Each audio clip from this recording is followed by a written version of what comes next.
All right, and now we are going to go into talking about the different university systems and options, basically all the different pathways that you can take so that you start thinking about which ones you're interested in applying to.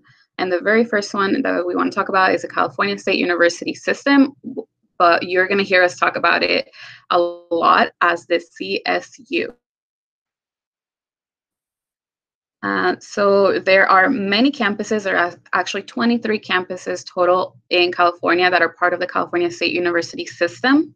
There's the farthest up north is Humboldt, is in the middle of the forest, is very green, all the way down to San Diego, where it's really hot a lot of the time, and there's a lot of more of the beach life. So you have a lot of options when it comes to the CSUs. Our local ones are Sonoma State University and San Francisco State University. So that means that if you decide to apply to those schools, you do get priority if you meet the minimum requirements to get into those schools because you are one of their local students. Yeah, so that's exciting. We always encourage students to at least apply to one of those two schools because if you have a 3.0 or above, you're guaranteed admission to either Sonoma and San Francisco. So it's always a great option to include in your list of safety schools, and we'll talk about that a little bit more towards the end. A lot of campuses are currently closed right now, but one thing that I would recommend is we're very fortunate to have a lot of these campuses pretty close by to us. I actually live down the street from Sonoma State, and a lot of you, live close to various campuses. So I would encourage you over the summer, maybe when campuses are open again, to go check out one of the local campuses. You don't have to organize a formal tour if you don't want to. You can grab a friend or maybe a family member and just kind of go wander on the campus, check it out, see what it's like, see how you feel when you're on campus, because those are all really good ways to kind of feel out how you might see yourself there in the future. Yeah. So a few things to keep in mind about the CSUs is that they do require that you finish the A through G requirements. CSUs have a minimum requirement of a 2.0, and you do have to take either the ACT or the SAT. And the really cool thing with that is that depending on your GPA, the higher your GPA is, the more flexible score you can have for the SAT or ACT. So if, for example, you have a 3.0, you have more flexibility of testing a little on the lower scale of the SAT because they're trying to see, they understand that you're not just numbers, right? So they understand that some students maybe perform better in the classroom and they don't do as well in test taking and vice versa. Yeah. Also, if you have questions about any of these CSU campuses, a lot of our staff members at 10,000 Degrees attended some of these campuses. So we have staff that went to Humboldt, Sonoma, San Francisco, San Jose.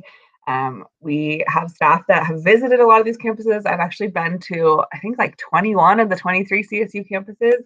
So if you have questions about these various campuses, please reach out to us. And let us know. We also have staff that went to Sacramento and Stanislaus, so there's lots of people to ask questions to. Alrighty, so the next system we're going to talk about is the University of California. We usually refer to it as the UC system. Many of you have probably heard of these campuses. Maybe you've even been to some on field trips or visiting family members who are currently going to school there.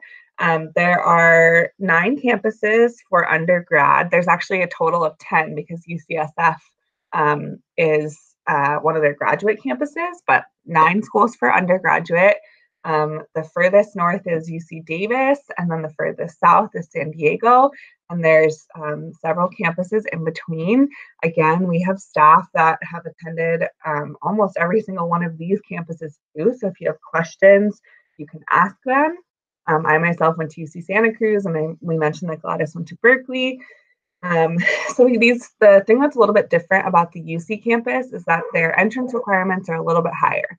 So the minimum GPA in order for them to even read your application is a 3.0. You have to have at least a 3.0 over the course, like your 10 through 12 GPA has to be at least a 3.0. If you don't know what that means, don't worry, it's okay. We'll do some more one-on-one meetings with you to kind of answer some of those questions. But the A through G requirements still apply for these campuses. So you have to pass all those classes with a C or better. And one of the things that is unique about the application process for the UC is that you do have to have a series of essays that you need to write as part of your application. They're called the personal insight questions, or the PIQs. And there are currently 8 questions, and you have to select 4 of them to write about. And your advisors are going to help you with this. We're going to work on this a little bit at the summer intensive as well. But these personal insight questions are really an opportunity for you to kind of show the person who's reading your application who you are off of the, outside of school. So you get to write about things that you're passionate about, things that you enjoy, and it really helps them to provide, it helps the reader who's reading your application to get like the bigger picture and to kind of see you in the context of who you are outside of the classroom.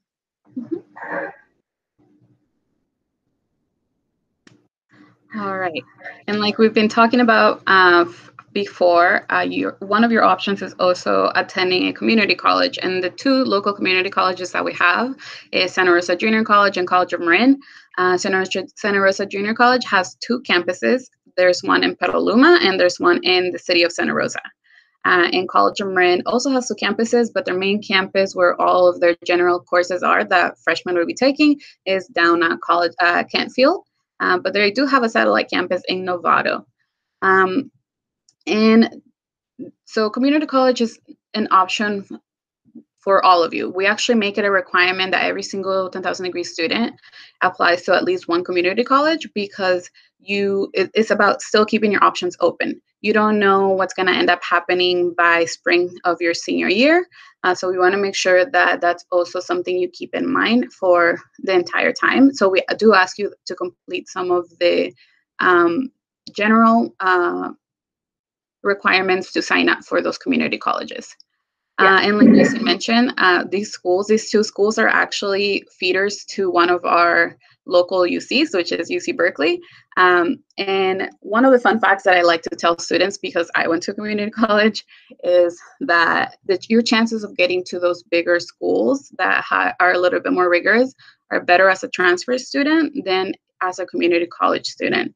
I actually didn't get into UC Berkeley as a senior in high school, but ended up getting in as a transfer student, because they see that as a transfer student, you're already finished your sophomore year of college. So they see that you are more set on what you want to study, and also that you are sticking with college for the long run.